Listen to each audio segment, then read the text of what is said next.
Hello and welcome to another Parry's Pickups. I know it's been a while, my apologies for that. Hope you haven't been missing these videos too much, but it has actually given me time to amass a few games to talk about, so that's good, because that's what these videos are all about. First up, we'll talk about these recent N64 pickups, because I've got really into collecting for N64 again just lately. Ah, dear me. The initial incentive to do that was to get my collection up to 100 games, which I did, and I kind of thought, well, yeah, I was picking out games which, I didn't desperately feel I needed, but I was like, oh yeah, I remember Multi-Racing Championship rather fondly from my uncle first got his N64. I'll pick that one up, and then I'll round this off to 100. Nice. And then I started to do a little bit more research. I got into my old thing of sports games and thinking, well, I haven't got a tennis game. I haven't got a what else? Well, I've got a hockey game, and so on and so forth. So I started to buy more games again, and soon I was above 100. And then just the other day, which I won't talk about here so much, there were a few more games I found on eBay. A seller seemed to be selling stuff incredibly cheap for what they were. Rare games I thought I'd never buy at very affordable prices, so I snapped a few more up. But the games I talk about now are the ones I picked up in Aarhus here in Denmark from a fantastic little shop called Epic Panda. A very friendly service, reasonable prices.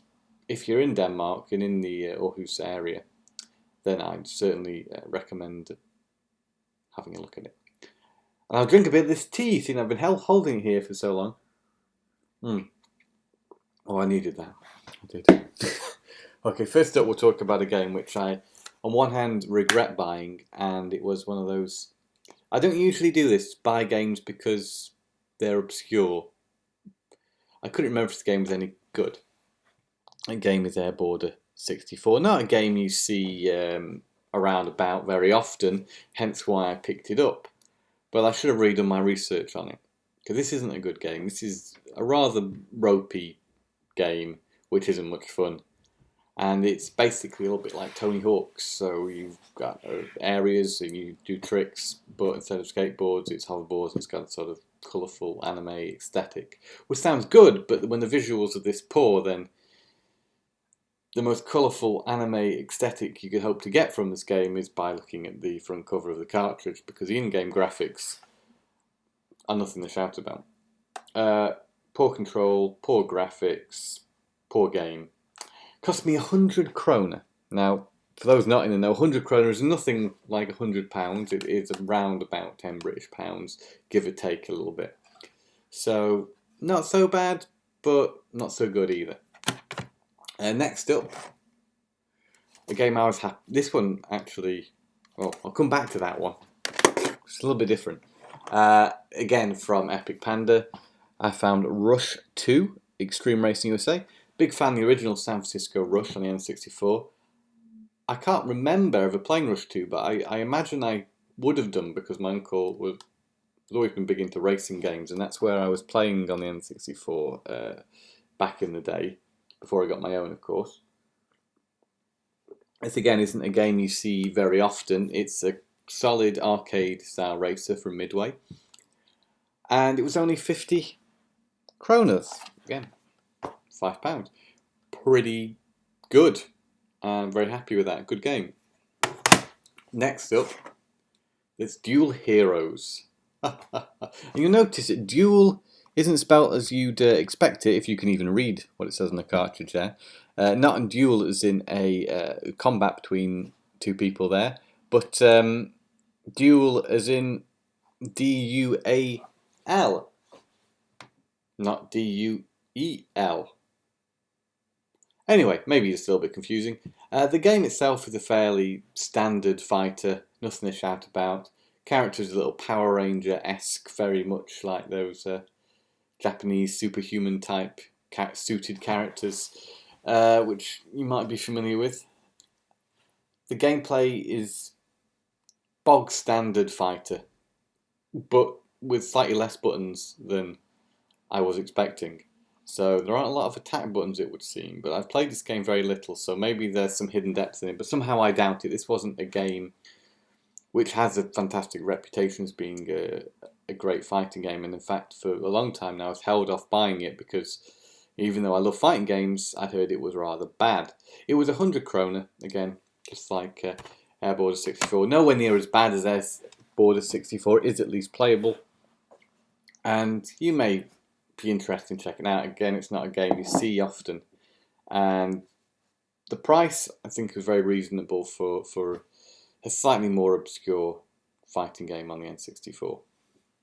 Lastly, for the N64 for the time being, is Wayne Gretzky 3D Hockey 98. Possibly slightly more obscure than the original Wayne Gretzky's 3D Hockey, which was a launch title for the N64, as far as I'm aware.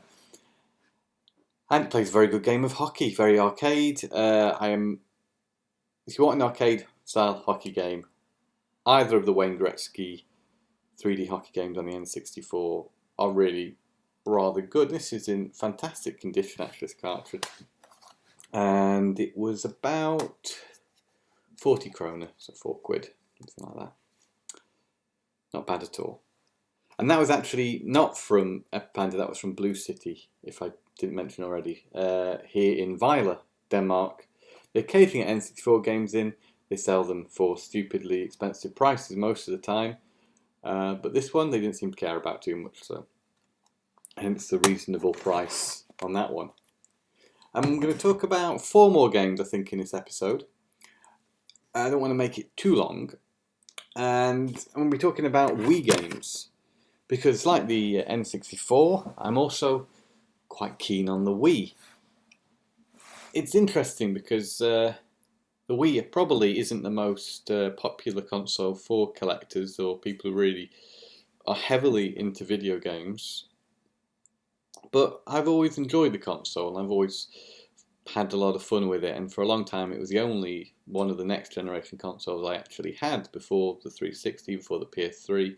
I dedicated myself to the Nintendo Wii, and it does hold a special place in my gaming history, I'd say.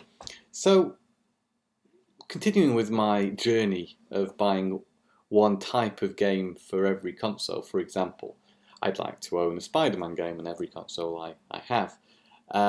One step closer with this, I thought I'd pick up The Amazing SpiderMan. This is in a 3-for-2 offer at GameStop here in Denmark. Poor Spider-Man's had his face obscured there. But I decided to get this Spider-Man game for Wii because I've got Amazing Spider-Man 2 for Wii U, and I thought let's keep it in the family. Let's get the Amazing Spider-Man for Wii to accompany the Wii U Amazing Spider-Man 2. Interesting fact that this game is also available on the Wii U in a sort of special edition version, because this game is not as good as the other versions of it which were released. It's no surprise, of course, because Wii versions usually don't match up, at least visually, to their 360 or PS3 counterparts. Usually, though, and in the best cases, they redesign the game slightly to suit the console. There's been some great Wii versions of games. This one, unfortunately, isn't one of them. It was actually, as me and Matt found out on, if you listen to last time's podcast, you'll hear all about it. This was a port of a 3DS game to the Wii U. Yeah, sounds bad already, doesn't it? So what you have here is a very ugly looking game, incredibly scaled back from its 360 PS3 versions because it was developed for the 3DS. So it doesn't really take advantage of some of the power of what the Wii U can do. I'm not saying the Wii U is the most powerful console around, and whatever version was released would have been cut back, but this seems a little bit more cut back than most of your Wii games. Sorry if I was saying Wii U. It's very confusing when they give two consoles nearly the same name. That was a bad idea, Nintendo. But here we have it. Amazing Spider-Man. A perfectly playable game. I quite enjoyed what I played of it, despite looking horrendously ugly, and leaving out the bit I was most excited about, the traversing around the city as Spider-Man, because since Spider-Man 2, that's been the draw for modern Spider-Man games, that you have that free reign the open world to explore and fly around as Spider-Man. Swing around, should I say. This, because I guess it was downscaled for the 3DS, doesn't include that. And also, that also puts massive holes in the story, where you obviously had to do certain... You rescue Dr. Connors out of an asylum because you need his help for something. It's actually a sequel to the... It plays as a sort of epilogue to the original Amazing Spider-Man film. You have to rescue Dr. Connors. You have to take him to a safe house. And yes, I imagine in the original versions of this game, you were carrying him and swinging through the city, getting him to where you need to be. This is a very abrupt. 1 minute you're at the asylum, 1 minute you're in this house that Peter Parker somehow has access to that he can let Dr. Connors just hang out in for a bit. So, yes, it's not great, but it's not that bad really either, because I did have fun with it. So, do I regret this purchase? No, not really. I think it's alright. I've got other Spider-Man games that I can play. It's not like this is the only option that I have, because it's not the best. But it's not the worst, which is surprising for a 3DS game on the Wii. Next up, Batman Brave and the Bold, which was developed by WayForward. It's a WayForward, fantastic developer, of course. They made a good game here. It's a 2D side-scrolling sort of brawler type. I'd say there's a lot of fighting in it, and there's a lot of different moves to do. It controls with the Wii Remote and Nunchuck. I also mentioned that the Spider-Man game hasn't really got motion controls implemented at all, by the way. It didn't even go to that length to make a Wii version. This has, and they work well in the game. And you've got to applaud, actually, the depth in the combat system, where it's not... I say depth, it's not the most advanced thing, but at least there's something to it. It's not just hitting a button. And it's sort of great voice acting, great graphics, great animation. And also... Control Bat Mike, which is a funny little character that pops up in the game there. You see him at the side. He the little tips and tricks along the way. He's sort of like the extra help if you need that to play the game. So it's definitely aimed at a younger audience. But if you got the DS version, you can control him in this version. That's quite fun. So I would recommend this game. It is good. Action platformer with an emphasis on brawling. Nicely done. Good looking game. I know these screenshots won't do it justice. And I like that because it's got a sense of humour as well. The Batman Brave and the Bold TV series was the same, and that carries through into this game. So it's a lot of fun. Next up we have X-Men Origins Wolverine, which I heard was rather good. I was looking for a Wolverine X-Men game for the Wii, doesn't have one. And this has been specifically developed for the Wii. It actually quite boldly explains that on the back. A unique Wolverine adventure developed exclusively for the Wii. And this is the closest thing you're going to come to a third-person God of War type game on the Wii, I think. It's quite violent as well, which is surprising for a Wii title. It's got 16 certificate. Not masses of blood, but there is some. And of course, when you're Wolverine, you're hacking people to pieces with your claws, then violence is going to ensue, and human opponents as well.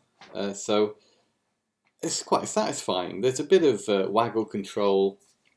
Sometimes that can feel a little bit confusing, but so it's not implemented in the best way, but it sort of adds to it a little. Say you press a button and use your Wolverine feral senses, and you can see platforms that you can jump to only when you're in a special mode, and you flick the remote and then you'll jump to them. And in battle also, if you turn this mode on, you can flip the Wii remote to switch to different... so you can jump around between the enemies faster and take them out. It feels a bit awkward at times, but not so bad. And actually the core gameplay here is rather enjoyable from what I've played. and it's got a very gritty look to it. Visuals aren't so bad. Again, they're Wii graphics, so they're not. Don't expect anything amazing, but it certainly looks better than Amazing Spider-Man. So I could recommend this, and Batman Brave and the Bold. And if you really must have a Spider-Man game on the Wii, sorry, then Amazing Spider-Man's okay. But I've not played Spider-Man 3 on the Wii. I've not played Spider-Man 3 at all. I'm not sure how that measures up to the other Spider-Man games. And I've not played Spider-Man Friend or Foe, which is also available on the Wii. So unfortunately I can't comment on them. So they may be better. They may be better Spider-Man games to get for the Wii. I'm not sure. And lastly, Naruto Clash of Ninja 2, a slightly more expensive game than the others, and unfortunately didn't come with its instruction book. But this Clash of the Ninja series is a really fun and unique fighting series starring Naruto and friends. And I have the third version of this, which I've probably covered in one of these videos at some point. This isn't so dissimilar, but I think is a little bit more accessible actually. I think the third one, I struggle with that. But today when picking up the combat system, that is, in this, I picked it up and I came to really enjoy and appreciate how different and enjoyable it is to fight in this game. And that's the strength of it. There's a story mode, which is one of them sort of text-heavy, not very interesting story modes. The cutscenes are really scaled back. Sometimes they're even just still images of the characters talking. And the story, it's not as disinteresting as some story modes on these types of games. It's original for this game, so if you want a slice of original Naruto storytelling, then you get something that represents that here. It's a pretty simplistic story so far. All your friends are being turned against you, so you have to fight them. Oh, that's kind of appropriate for a fighting game. But there's a little bit of a story behind that. And it's not bad by any means, but you can skip most of it, I'd say. But the fighting's cool because in that story mode there's also different objectives to do. For example, in one you have to do your special move, your special jutsu on one of the opponents rather than kill them. So you have to use this attack, this really powerful attack, without killing them. So that was a unique challenge, just to build up my special meter while not dealing too much damage. You can build it up by getting attacked as well. So I really like that about it. And there's also one player versus two opponents, or one player versus three opponents, or two players versus two other opponents. So there's these up to four-way battles that can occur in this game, which control rather well as well. And it's really well made. The visuals aren't so good, I wouldn't say. I mean, they're certainly passable.